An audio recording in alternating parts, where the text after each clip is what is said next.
हरे कृष्ण साधकों, साध्य और साधना पथ चैनल पर आप सभी का हार्दिक स्वागत है। साधकों, हम चर्चा कर रहे थे सत्य पर। हमने यह जाना कि सत्य ही वह गुण है जो हमें ईश्वर के निकट ले जा सकता है। भारतीय वेदों में, उपनिषदों में, महाभारत, रामायण और संत साहित्य में सत्य को जीवन का मूल स्तंभ माना गया है। सत्य ही जीवन की साधना है। आइए जानते हैं कि सत्य का शास्त्रीय महत्व क्या है।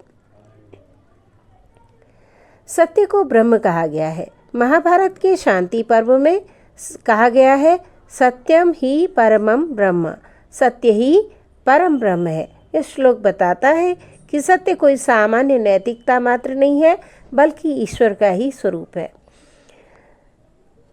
मुंडकोपनिषद में लिखा गया है, सत्यम एव जायते नानृतम, अर्थात सत्य ही विजय दिलाता है। केवल और केवल सत्य की ही विजय होती है, झूठ की नहीं। यह वही श्लोक है जो भारत के राष्ट्रीय आदर्श वाक्य के रूप में स्वीकार किया जाता है। यह बताता है कि राष्ट्र की नींव भी सत्य पर आधारित होनी चाहिए। जीवन के हर क्षेत्र में यदि हम सत्य के पथ पर चलेंगे तो भले ही थोड़े कष्ट प्राप्त हो जाएं, लेकिन अंतिम विजय सत्य की ही होगी। आइए जानते हैं कि मनुस्मृति इसके बारे में क्या कहती है। मनुस्मृति कहती है कि सत्यम स्वर्गस्य सोपानम, सोपान अर्थात सीढ़ी, सत्यम स्वर्गस्य सोपानम, सत्यम तपः परमम स्मृतम, अर्थात सत्य स्वर्ग की सीढ़ी है। यह सबसे श्रेष्ठ तपस्या है। सत्य से स्वर्ग की प्राप्ति संभव है। यहाँ सत्य को तप, यज्ञ, धर्म से भी श्रेष्ठ बताया है, अर्थात सत्य ही सर्वश्रेष्ठ है।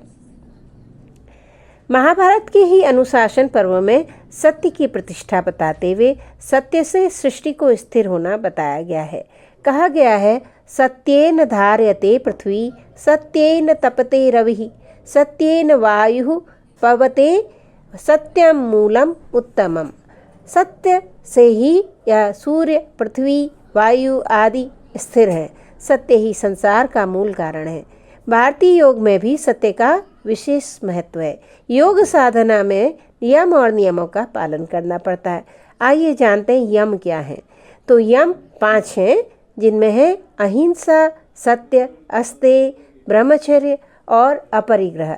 अर्थात योग साधना भी सत्य की साधना के बिना असंभव है। बिना सत्य साधना किए योग करना सिर्फ बंदर की तरह उछल कूद करने के समान है, क्योंकि योग का मूल उद्देश्य होता है ईश्वर की प्राप्ति, और ईश्वर की प्राप्ति तब तक संभव नहीं जब तक हम सत्य का पालन नहीं करते, सत्य के पथ पर नहीं चलते। इस प्रकार यम नियम में भी सत्य का विशेष महत्व बताया गया है, और अतः योग साधना करने वाले साधक को भी सत्य का पालन जरूर करना चाहिए। आइए कुछ संतों और कवियों की दृष्टि में सत्य को देखें, जहाँ सत्य को जो है जाना गया है, और उन्होंने न केवल सत्य को सिर्फ नैतिक दृष्टि से माना गया है, बल्कि सत्य को ईश्वर माना। संतों ने सत्य को व्यवहारिक जीवन की नींव बताया गया है। तो प्रैक्टिकल लाइफ में जो लोग कहते हैं कि सत्य के साथ हम जीवन नहीं जी सकते, झूठ बोलना ही पड़ता है, झूठ के बिना काम नहीं चलता, तो उन लोगों के लिए ये संत या कवि आदर्श व्यक्ति हैं, जिन्होंने सत्य को जी के दिखाया है।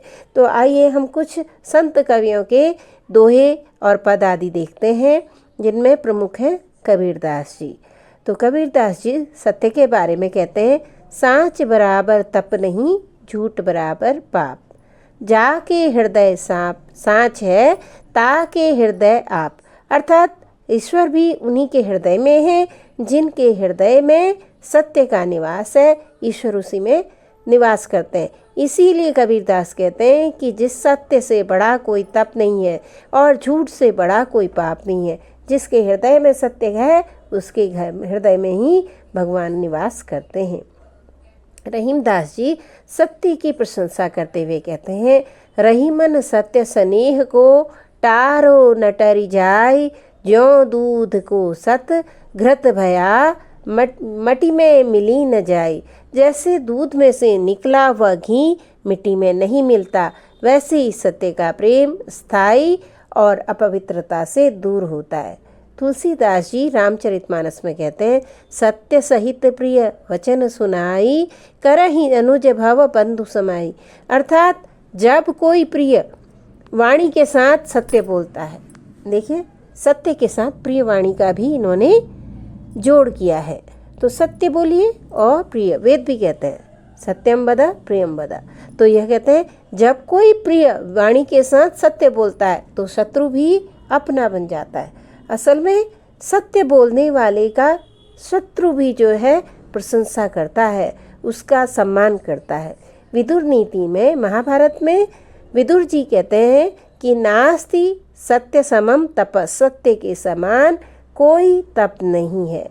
तो आगे हम इस बारे में चर्चा करेंगे और जानेंगे कि सत्य से क्या लाभ है। तब तक के लिए धन्यवाद।